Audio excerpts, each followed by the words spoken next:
Salut à tous, c'est Pang de la chaîne, bienvenue sur cette vidéo qui aujourd'hui va parler hypnose et sport, hypnose, coaching, préparation mentale, pour revenir sur un élément que je trouve particulièrement intéressant si on prend la préparation mentale et l'expression de notre façon d'être en sport pendant une compétition qu'on fait avec quelqu'un ou avec nous-mêmes, pour voir à quel point nous sommes régis par nos patterns. Donc les patterns, c'est des modèles récurrents qu'on a mis en place depuis qu'on est enfant pour, en général, faciliter notre vie. C'est-à-dire que on va avoir des automatismes qu'on a mis en place parce que tout simplement, ça a donné un résultat plutôt correct, voire positif dans notre vie.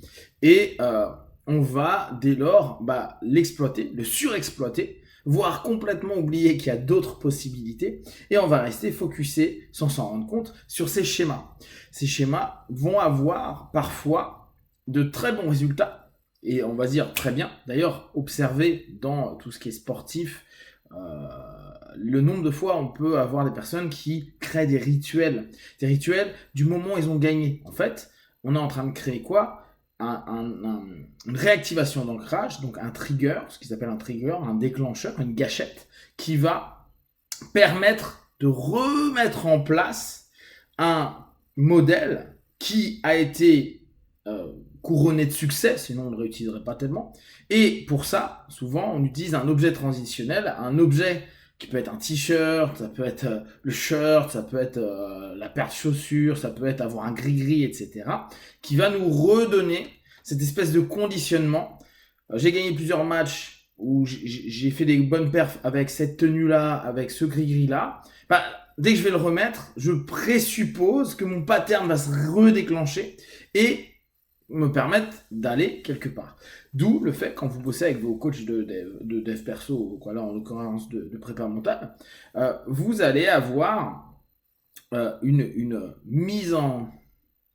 création d'un modèle au travers des modèles que vous connaissez déjà. Et souvent, vous allez réanalyser la stratégie que vous mettez en place subconsciemment pour qu'au moment où vous allez dans votre stadium ou dans le bassin ou sur le terrain ou qu'importe où, vous puissiez réactiver tout ça.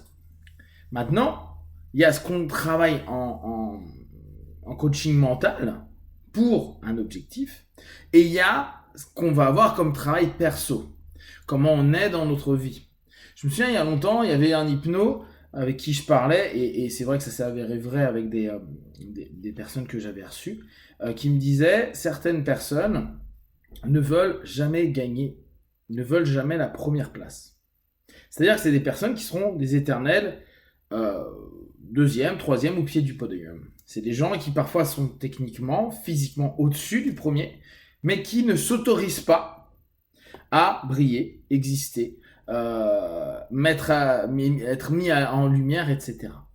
Ce qui fait que pendant même l'épreuve sportive, pendant même le moment où il est peut-être même supérieur, dominant à l'autre, si c'est un adversaire en one-one ou même en équipe ou pendant une course, etc., il va réactiver son modèle quand il sent qu'il va être trop bon, quand il va performer, quand il va aller au-delà du modèle qu'il connaît. Certains vont appeler ça une pensée limitante. En tout cas, c'est un pattern qui a tellement apporté de bien. Ça se trouve, je prends vraiment quelque chose complètement au hasard. Enfant, il a été humilié, on l'a hué, on s'est moqué de lui, etc., etc. Et il a associé, merde, dès que je suis mis en valeur ou dès qu'on me voit, c'est soit quand j'ai fait une connerie, soit pour se foutre de moi. Ok. Donc, inconsciemment, depuis des années, à chaque fois, il y a une esquive de se mettre en lumière, il y a une esquive de réussir, d'être mis en avant dans l'équipe, dans le sport, peut-être dans sa famille, dans son travail, etc. Le problème que l'on a, c'est que ça va réapparaître pendant l'épreuve post-sportive. Parce que toutes les problématiques qu'on a dans notre vie, dans notre quotidien, elles réapparaissent d'une manière ou d'une autre dans notre activité sportive. Là, je parle du sport de compétition, mais même quand on fait de la compétition interne, quand on est en train de faire un match de tennis à quelqu'un, un match de ping-pong et tout, d'un coup, on va prendre ça hyper au sérieux et on va se rendre compte, en fait, que la manière dont on joue correspond à notre personnalité. Moi, pratiquant plutôt des sports de combat, je dis, qu'on reconnaît et on sait comment une personne dans sa manière de combattre. Et pas simplement dans le dojo, mais de façon générale. Quel est son processus intérieur, qui est parfois, lui, non exploité dans le quotidien, parce que peut-être ça peut être mal vu, parce que on sait très bien que la pression sociale, l'éducation et les normes et les masques que l'on met nous imposent d'avoir une structure. Donc le sport nous permet à un moment une libération d'eux.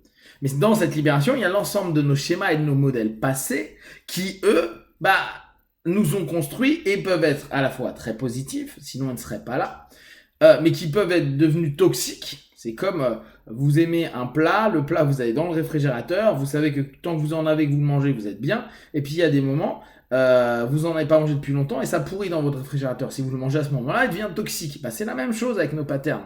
Il y a un moment, il y en a, on les utilise moins parce que la vie fait que on a trouvé des stratégies où on est stable, où on est plutôt bien. En tout cas, on est dans un état d'équilibre biologique et psychique suffisant pour ne pas avoir recours à notre super plat magique, etc.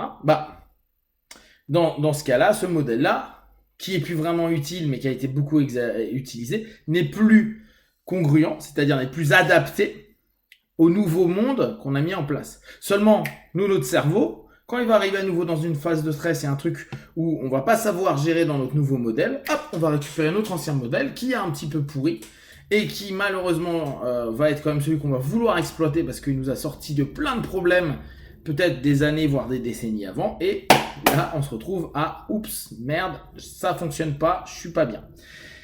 C'est la même chose donc quand on est dans l'expression compétitive, quand il y a du stress, quand il y a tout ça, et qu'à un moment donné, boum, on ne sait pas pourquoi, on réactive ce schéma, qui est un schéma de vie qui était là, parfois endormi, parfois beaucoup plus récurrent, il y a pas toujours c'est pas toujours des vieux schémas, et on va avoir quelqu'un qui va se saboter, s'empêcher d'eux. Alors quand je dis se saboter, ça peut aller assez loin, on peut se blesser à ce moment-là, on peut louper son train, son avion, quoi. Il y a des trucs énormes qui peuvent se passer.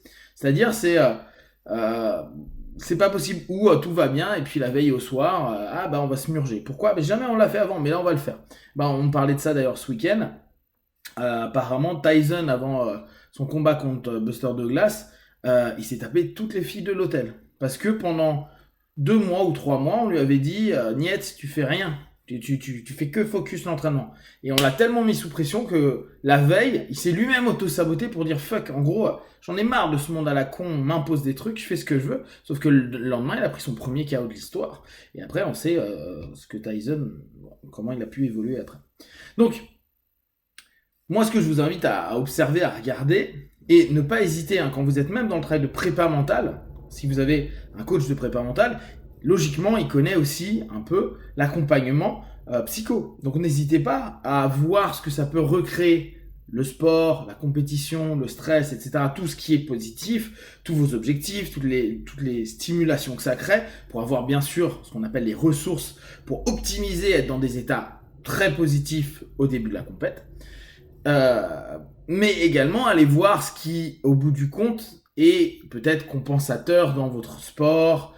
Qu'est-ce que vous aviez besoin d'exprimer, qu'est-ce qui n'est pas encore géré, et des schémas et des modèles de vie qui peut-être, vous vous dites quand vous faites pas de sport, je me fais chier, ça m'embête, c'est pas intéressant, ceci, cela, ou très critique, ou voire un peu obscur, pour apaiser ces patterns, ces schémas, ces modèles, et vous permettre de ne pas avoir éventuellement, dans une phase sportive, un retour de ce modèle-là, que vous n'avez rien demandé, qui n'a rien à voir avec la prépa mentale que vous avez mis en place, mais qui d'un coup va saboter les quelques séances que vous avez fait avec votre coach, et qui d'un coup va se dire hey, salut, je suis là, et qui va un peu vous pourrir votre match, votre compétition, ou même votre préparation physique, plein de petites choses comme ça, parce que y a quelque chose qui n'est pas réglé. Donc la préparation mentale est quelque chose d'hyper important.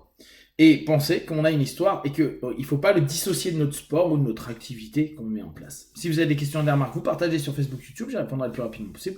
Comme d'habitude, de tout ce que je propose, ne prenez que ce qui est bon juste pour vous. Testez, observez, analysez et concluez. Be one, ciao!